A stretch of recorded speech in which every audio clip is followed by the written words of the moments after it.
আমি আপনাদের যে দাবিগুলো নিয়ে আলোচনা হয়েছে উত্থাপিত হয়েছে এগুলোর সাথে সম্পূর্ণ ঐক্যমত পোষণ করছি।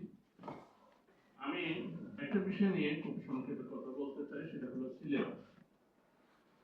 প্রাইমারিতে